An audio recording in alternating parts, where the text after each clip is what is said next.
So, what if you had a secret advantage in life? A kind of divine goodwill that could turn bad news into a major breakthrough. Well, that's pretty much the core idea in Jerry Savelle's book, The Favor of God. Today, we're going to dig into its central claim that this favor isn't just some hopeful wish, but a tangible force you can actually activate. Let's break it all down. The book kicks off with this really bold, almost unbelievable moment. Picture this. The author's on a plane and he's reading this grim financial forecast for nonprofits, just like his. But instead of getting worried, he just says this phrase right out loud, loud enough for his neighbor to hear. And you can probably guess, this bold declaration didn't exactly win over the guy sitting next to him. The man just looks at him and hits him with a single dismissive word. Whatever. And that right there is a perfect snapshot of the skepticism this whole idea often bumps up against. But, and this is the key, here's the twist. Just a few days later, he's in Tanzania, and his office calls with absolutely stunning news. They've just received the largest single donation of the entire year. And the book makes it clear, this wasn't a coincidence. This was a direct result of his declaration on that plane. So that whole story is really the jumping off point for the entire book. It just makes you ask, right? What exactly is this favor of God? Is it just a form of positive thinking, or is it something way more tangible and real? To answer that, the book breaks down the idea of favor into 4 distinct definitions. So it's not just some vague, fuzzy feeling. It's presented as this multifaceted asset. Let's dive into the first one. Okay, so number 1, favor is a gift, given to you purely out of goodwill. The most important thing to get here is that it's unearned. It's not something you get as a reward for being good, but something that's given freely, just because of God's nature. And to make this real, the author tells this great story. As a kid, all he wanted was to see his hero, Mickey Mantle, play baseball. Decades go by. Then, out of nowhere, this crazy series of unlikely events, a last-minute trip, a friend who knows a guy, lands him front row seats on the one day Mickey Mantle happens to be there. The book points to this as a perfect example of favor. The second definition frames favor as a token of friendship. I mean, think about it. When you ask a really close friend for a favor, you're not cashing in points. You're drawing on the strength of that relationship. Well, the book applies that exact same logic to a person's relationship with God. And the story that goes with this one is pretty powerful. A friend's business was on the brink of collapse, so the author says he prayed, but not in a formal way. He actually appealed to his relationship with God, asking for help as a favor to me. The book claims that just 3 days later, the business had a complete, seemingly supernatural turnaround. Okay, number 3 takes this idea a step further. It's called preferential treatment.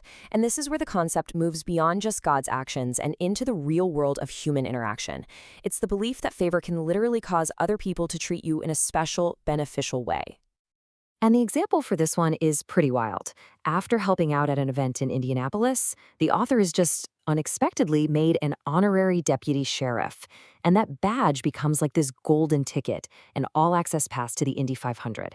He's getting past security, into the garages, talking to the drivers, walking right past 500,000 other fans. The fourth and final definition is simply advantage. This is about having something working for you that others just don't. It's like having a competitive edge that can change the circumstances, even when everything is stacked against you. The book illustrates this idea of advantage with a story about buying a house. I mean, the odds were completely against them. They didn't qualify for the loan, and another couple already had a contract on the house, but they believed it was meant for them. And then, inexplicably, the other couple backs out and the bank literally bends its own rules, letting them move in before the loan was even officially approved. Okay, so we've covered the what favor is defined as. Now for the how. How do you actually access it? Well, the book lays out a very specific way to do it. And this is probably the most important practice in the whole book. It argues that just believing in favor isn't enough.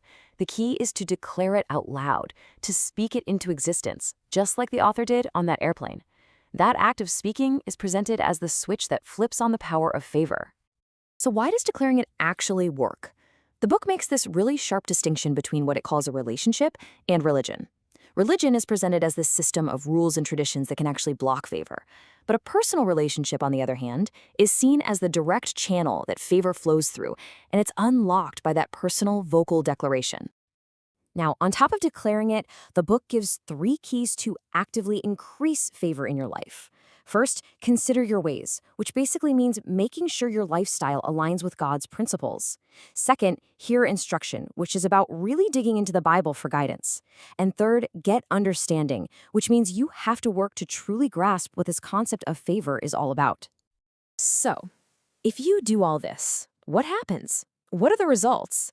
Well, the book gets very specific about the tangible outcomes you can expect to see. We're not talking about vague, fuzzy feelings here. These promised outcomes are pulled right from the Old Testament, specifically from Deuteronomy 28. And look at this list. It's about comprehensive success, more assets, victory over your enemies, blessings on your business, and even promotion into leadership positions. The message is clear. Favor is meant to produce real, measurable, in-this-world results. The book's ultimate case study for all of this is the story of Joseph. I mean, think about it. The guy's sold into slavery, but favor makes him the head of the whole household. He gets thrown in prison for something he didn't do, and favor makes him the warden's right-hand man. At every single low point, favor lifts him up, taking him from a literal pit to a palace, where he becomes the second most powerful person in all of Egypt. And all of this leads us to the foundational belief that holds this whole idea together. Favor isn't seen as some random blessing or just a lucky break. No, it's presented as a spiritual inheritance, something that belongs to you. So, why? What's the motivation here? This quote really gets to the heart of it. The argument is that God wants believers to succeed, because when that success is credited back to him, it's a powerful public statement. It creates this cycle of blessing and glory. So, to wrap it all up, the favor of God, as it's presented in this book, isn't a passive idea. It's an active, accessible force. It's defined as this combination of goodwill, friendship, preferential treatment, and advantage, all designed to produce tangible victory and success in a believer's life. And this all leaves us with one final and I think crucial question to think about. If you really adopt this belief that your challenges aren't just obstacles, but they're actually opportunities for favor to show up, how does that completely reframe your perspective on your own power and the circumstances you face? It's a profound shift, and it's the core idea at the very heart of this book.